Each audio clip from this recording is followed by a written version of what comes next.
পানিতে পরিমাণ মতো লাইসোবিট দিয়ে দিচ্ছি কোয়েল পাখির জিরো বাচ্চার জন্য। আজকের এই ভিডিওর মাধ্যমে আমরা জানতে পারবো কোয়েল পাখির ছোট বাচ্চা ফোটার পর থেকে কোন সময় কোন কোন প্রসেস করে থাকি আমরা সাধারণত, এবং কোন সময় কোন কাজ করে থাকি, কোন সময় বোর্ডিং করে নামাই, বোর্ডিং করে কী কী ইউজ করি, বা কোন কোয়েল পাখির এই জিরো বাচ্চার জন্য কোন সময় কোন ওষুধটা ইউজ করি, এই ভিতরের তাপমাত্রাটা কত ডিগ্রি রাখবো, বোর্ডিং ঘরের তাপমাত্রা কিভাবে নিয়ন্ত্রণ করব, সব কিছু জানতে পারবো আজকের এই ভিডিওর মাধ্যমে।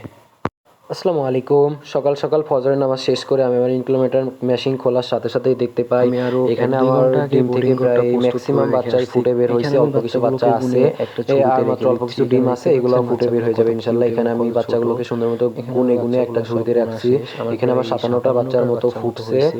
এখানে আমার এতগুলো বাচ্চাগুলো বাচ্চার দেখতে ভিতর থেকে মাশাআল্লাহ অনেক মাত্র কিউট 2টা হয়েছে। কোয়েল সাদা পাখির বাচ্চা ভিতর বের থেকে হয়েছে। আমার এই আমার সাদা কোয়েল পাখির ভিতর বাচ্চাগুলোকে থেকে সব থেকে সাদা বেশি বাচ্চাগুলো সুন্দর এবং লাগে, সাদা কোয়েল এবং সাদা পাখিগুলোকে বাচ্চাগুলা সবথেকে দেখতে বেশি দেখতেই সুন্দর লাগে। সুন্দর হয়। মাত্র 2টা 100 কোয়েল হইছে পাখির আমার ভিতর সাদা থেকে বাচ্চা। 8-10টা সাদা বাচ্চা বের হয়, বাট আমার 57টা থেকে মাত্র 2টা সাদা বাচ্চা বের হয়েছে।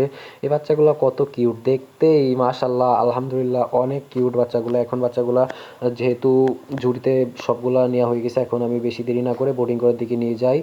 আমি আগেই বোর্ডিং ঘরটা সেট আপ করে রেখে আসছি। বোর্ডিং ঘরের লাইট বাল্ব জ্বালিয়ে দিছি যাতে ভিতরে তাপমাত্রাটা নিয়ন্ত্রণ হয় এবং বাচ্চাগুলো এখানে আনার সাথে সাথেই বাচ্চাগুলোর সারভাইভ করতে কষ্ট না হয়। এখানে আমি বাচ্চাগুলোকে সুন্দর মতো বোর্ডিং ঘরের ভিতর এক এক করে ছেড়ে দিব। বাচ্চাগুলো যেহেতু আগে থেকে গুনে আনছি, সো এখন আর বাচ্চাগুলো গোনা লাগবে না। এখানে আমি বাচ্চাগুলোকে এক এক করে বোর্ডিং ঘরের ভিতর ছেড়ে দিব। এখানে ছাড়তে ছাড়তে সবগুলা বাচ্চা দেখতে পাচ্ছেন শেষ। আলহামদুলিল্লাহ আমার সবগুলা বাচ্চাই সুস্থ আছে, আমার কোনো বাচ্চাই দুর্বল নয়। এখানে ছাড়ার সাথে সাথেই দেখতে পাচ্ছেন ওরা কি সুন্দরভাবে এদিক ওদিক করছে, বাট এইখানে বাচ্চাগুলা কতটা সারভাইভ করতে পারবে এটা বুঝতে পারতেছি না, কারণ এখানে তাপমাত্রা মেবি 35 ডিগ্রি হয়ে গেছে। 35 ডিগ্রি রাখছি আমি। এখানে আমি বোর্ডিং ঘরের সাইডে যে উঁচু কার্পেটটা ইউজ করছি এটা আর কি 3 ফিট রাখার চেষ্টা 1 ফিট রাখছি। আর হচ্ছে এইখানে এইখানে আমি এই উঁচু কার্পেটটাতে অনেক সময় অনেক রকম রোগ জীবাণু থেকে থাকে, ছত্রাক ব্যাকটেরিয়া থাকে। এই জন্য আমি কার্পেটের দুই সাইড ভালো মতো আগুন দিয়ে পুড়িয়ে নিচ্ছি, যাতে এর সাথে যদি কোনো ছত্রাক ব্যাকটেরিয়া থেকে থাকে তাহলে সেইগুলা মারা যাবে। অনেক সময় দেখা যায় এই ব্যাকটেরিয়াগুলো কোয়েল পাখিকে আক্রমণ করে। এইখানে আমি এই কোয়েল পাখির বোর্ডারের পাশেই আর একটা বোর্ডিং সিস্টেম করা, ওইখানে আর কি ব্রয়লার মুরগির বাচ্চার জন্য বোর্ডিং করছি। এখানে আমি সুন্দর করে গোল করে ছোট্ট একটা বোর্ডিং করে নিচ্ছি। আর নিচে বোর্ডিংয়ের নিচে আমি পাটের ছালা ইউজ করছি। পাটের ছালা ইউজ করলে হয় কি বাচ্চাগুলোর সারভাইভ করতে কষ্ট হয় না। পাটের ছালা যেহেতু নরম জিনিস, তো বাচ্চাগুলো সুন্দর মতো থাকতে পারে। আর পেপার ইউজ করলে, পেপার হচ্ছে পিছলা জিনিস, বাচ্চাগুলোর পা এদিক ওদিক হয়ে যায়, তখন বাচ্চাগুলোর পা প্যারালাইসিস হয়ে যাওয়ার সম্ভাবনা থাকে। এখানে আমি সুন্দর মতো একটা লাইট সিস্টেম করে দিব। এখানে আমি 60 ওয়াটের একটা বাল্ব দিছি এবং উপরে ন্যাকড়া দিয়ে ঢেকে দিব যাতে ভিতরের আর্দ্রতার পরিমাণটা ঠিক থাকে।